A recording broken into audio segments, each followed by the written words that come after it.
say where the road goes, where the day flows, only time. Aloha and welcome to Island Sunday. On the morning of July 11th, Big Island residents and visitors from around the world experienced the magic and majesty of a total solar eclipse. The event was a celebration of the natural sciences in true Hawaiian fashion, sharing in the wonder of this rare occurrence. We'll be talking today with John Thorpe, a stunt coordinator who had a truly unique view of the eclipse. Thanks for joining us today, John. Tell me a little bit about where you were that day and how you decided to go about and do it. I had friends flying in from all over the country to try and go to the Big Island and other various places to get the totality. And I thought, I'm not going to chase it. Being a 19-year hang glider here, I thought, I'm going to go up and join with it.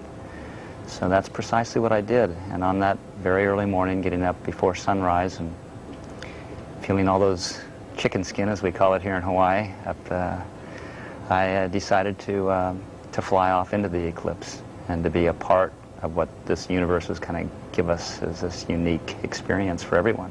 So I wanted to be a part of it. On Oahu, the weather wasn't very good where you were.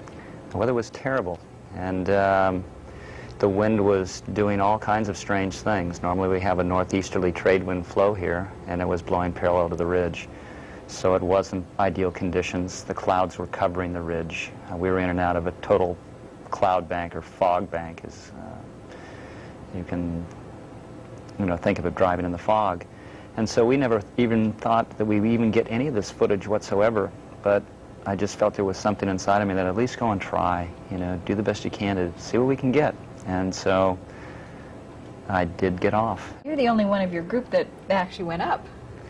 Yeah, there was a couple of others up on top that were going to try, but the conditions just weren't, some things told them not to do it. Some other things told me to go ahead and do it. I felt that I could, and so I went ahead. At about 6:30 I took off and I launched, and I was in the air for approximately a little over 2 hours. Now you brought along a little bit of video of exactly what you saw, I guess the hang glider's perspective. Maybe we could roll that now and see what John Thorpe saw on the morning of the eclipse. There is a God.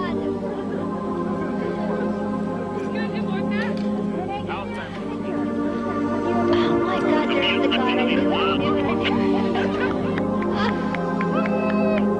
And we were in and out of the clouds, and at times completely grayed out where you couldn't see anything whatsoever. And I was radio contact with my camera crew going, can you see what I'm seeing? They're going, we're totally grayed out. And then at times they'd say, we can't see you. And I said, I can't see you either. I'm completely grayed out. I can't see anything either. And so it was just magic. That's the only way I can describe it, as magic. When you get into those cloud banks like that, were there ever any times when you're kind of going, oh boy, maybe I shouldn't have come up here?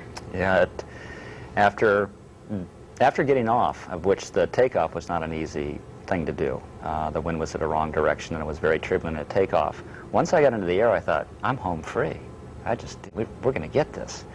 And then, waiting for my camera crew to get to the bottom of the cliff, after it was all filmed and done, a cloud bank came in, the final cloud bank, and I completely grayed out and could see nothing for almost 15 minutes.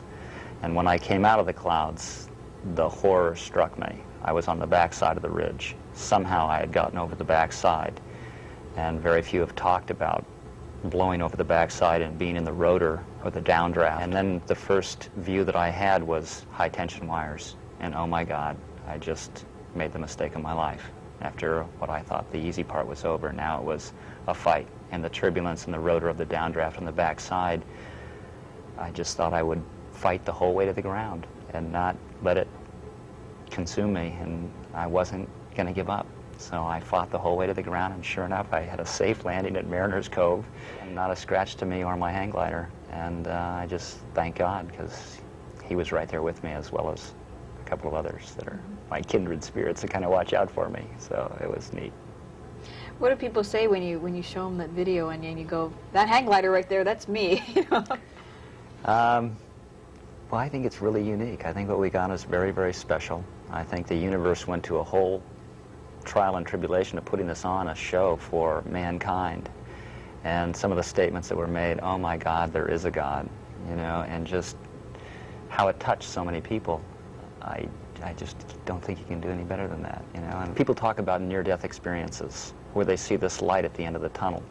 Well, we actually filmed that, where there's a cloud, a tunnel of clouds and this brilliant white light at the end. And all I could think was, go for the light, go for the light. And that's what I think kept me safe, and I think that's what we all have to look forward to, is there is a light at the end of the tunnel. So you actually had one of the better views of the eclipse. I mean, it was clouded over so much of the state. I had the greatest view. I just didn't really anticipate the after effect of where I ended up, because I wanted to make a beautiful landing on the beach in Waimanalo, and instead I landed by myself in a bunch of high bushes in Mariner's Cove.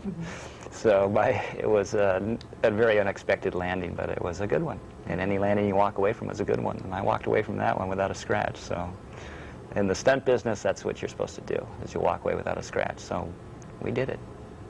Terrific. Well, thank you for joining us today and for sharing that story with us. Thanks for having and that me. video. Very impressive. Thanks. An awesome sight. Who can say where the road goes, where the day flows? Only time. And who can say